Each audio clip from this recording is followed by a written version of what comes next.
एक बड़ी खबर आ रही है सुप्रीम कोर्ट से। सुप्रीम कोर्ट ने एक मामले की सुनवाई करते हुए एक बहुत बड़ी बात कही है जिसका सरोकार हम सब से है। सुप्रीम कोर्ट ने साफ तौर पर कहा है कि सरकार से अलग विचार रखना देशद्रोह नहीं है।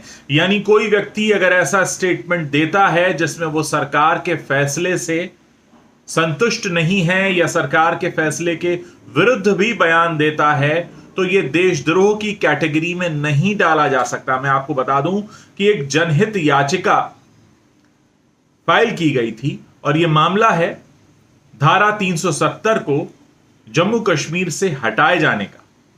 जब धारा 370 जम्मू कश्मीर से हटाई गई उस वक्त जम्मू कश्मीर के पूर्व मुख्यमंत्री फारूक अब्दुल्ला ने सरकार के खिलाफ बयान दिया था और उनके खिलाफ एक याचिका दायर की गई थी जिसमें कहा गया था कि फारूक अब्दुल्ला के खिलाफ देशद्रोह का मुकदमा चलाया जाए।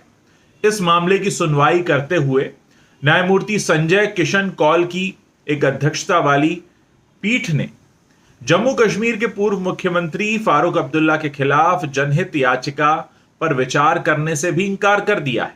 उन्होंने कहा है कि सरकार की राय से भिन्न विचारों की अभिव्यक्ति को देशद्रोही नहीं कहा जा सकता। इस न्यायपीठ ने फारूक अब्दुल्ला के खिलाफ आरोपों को साबित नहीं करने पर याचिकाकर्ता पर 50,000 रुपए का जुर्माना भी लगा दिया कि आप जो याचिका लेकर आए हैं वो आधारहीन है और क्योंकि आप इन आरोपों को साबित नहीं कर पाए अदालत में इसलिए आपको 50,000 रुपए का जुर्माना देना होगा। याचिकाकर्ता ने आरोप यह लगाया था कि फारूक अब्दुल्ला ने अनुच्छेद 370 पर भारत के खिलाफ चीन और पाकिस्तान से मदद मांगी थी।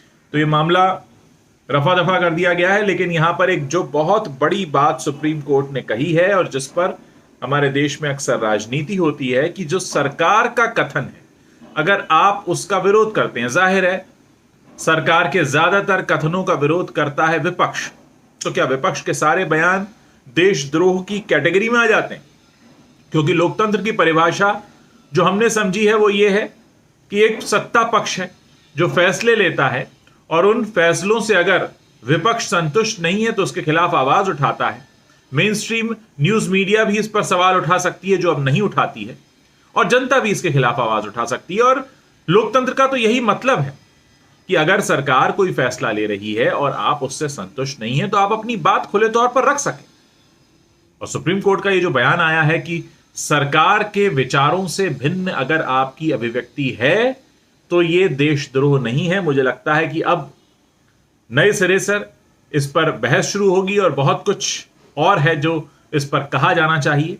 आप लोग इस पर अपनी क्या राय रखते हैं मुझे जरूर बताइए। बहुत से लोगों का मानना है, मुझे भी बड़े व्हाट्सएप मैसेज करते हैं कि साहब वो विपक्षी हैं तो वो देशद्रोही हैं। ऐसा नहीं होता।